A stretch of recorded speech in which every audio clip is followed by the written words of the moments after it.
We're gonna focus on one story in this episode, and trust me, it's an important one.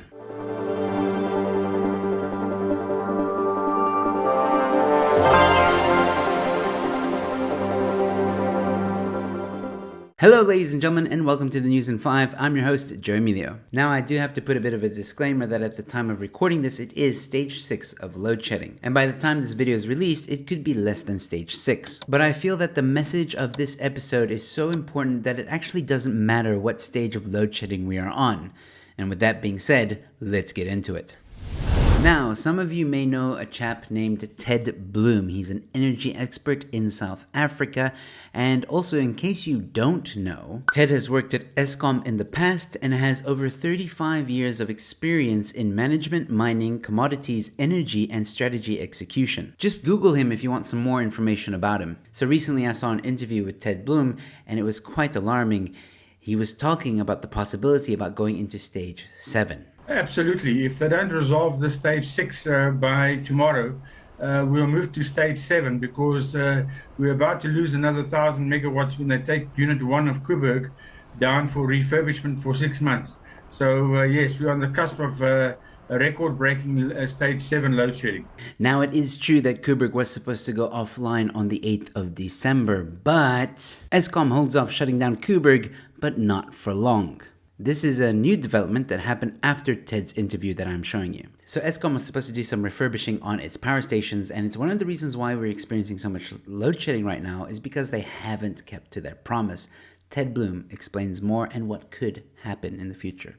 Absolutely. So they're not sticking to their own promises of doing refurbishment, which was the Reuters' main call to fame in January 2020. Then came out and said it was no longer cost effective to do the refurbishment. Now he's swung again to say no, he needs to do the refurbishment. We cannot have somebody at the helm of the organization who keeps on vacillating on what is a strategic issue, a critically strategic issue.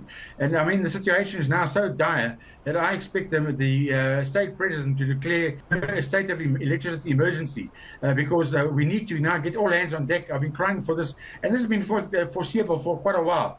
And in fact, if we don't get this sorted out soon, I said we'll see stage 8 load shedding before the 1st of April. George is getting upset.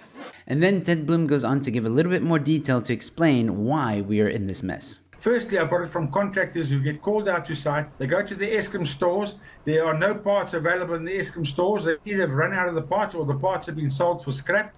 They then go to the local hardware store and they then try and fix a very high pressure and high torque boiler environment with bicycle parts or car parts or household DIY parts.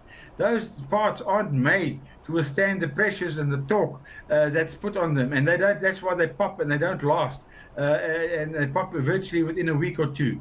That's the first thing. The second thing is that I refer you to the speech by Mr. Matabula, the outgoing Eskom generation general manager, where he testified a week ago that there are 9 problems within Eskom. Firstly, there's no budget. Secondly, there's no coordination. Thirdly, there's a skill shortage.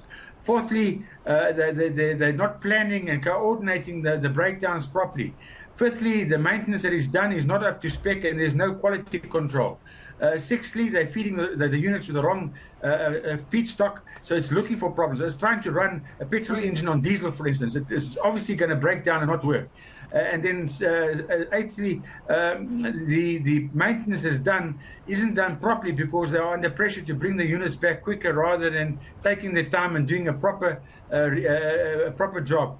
Eighthly and ninthly, when they do the refurbishment, because Mr. De Ruyter has cut Eskom overtime, often the work is done by subcontractors without any oversight. Because the Eskom staff are not interested in going out after hours if they're not going to be paid overtime. This is unbelievable! So in my previous episode, it was Star Wars themed, and I made a little bit of a joke about Andre De Ruyter. I called him a rogue master Jedi known as Andre Skyraider. But now I realize that maybe he wasn't a rogue Jedi after all, and he was more of Darth Raider. So what is the very important message that I spoke about? Well, it's this, that no matter what, at some point, Koeberg has to go into maintenance for 6 months. Whether it's now, whether it's later, it has to happen. And we could be in a very likely scenario where when those 6 months of maintenance happen for Koeberg, we could experience unexpected breakdowns or more thereof. And then stage 8 could be a real possibility. So let me know your thoughts, ladies and gentlemen. Do you think stage 8 is imminent? Also, if you enjoyed this content, you might enjoy these videos. And with that being said, ladies and gentlemen, it is the weekend, so please enjoy your weekend as much as possible. Stay safe, be kind to one another, and I'll see you at the next one. Cheers.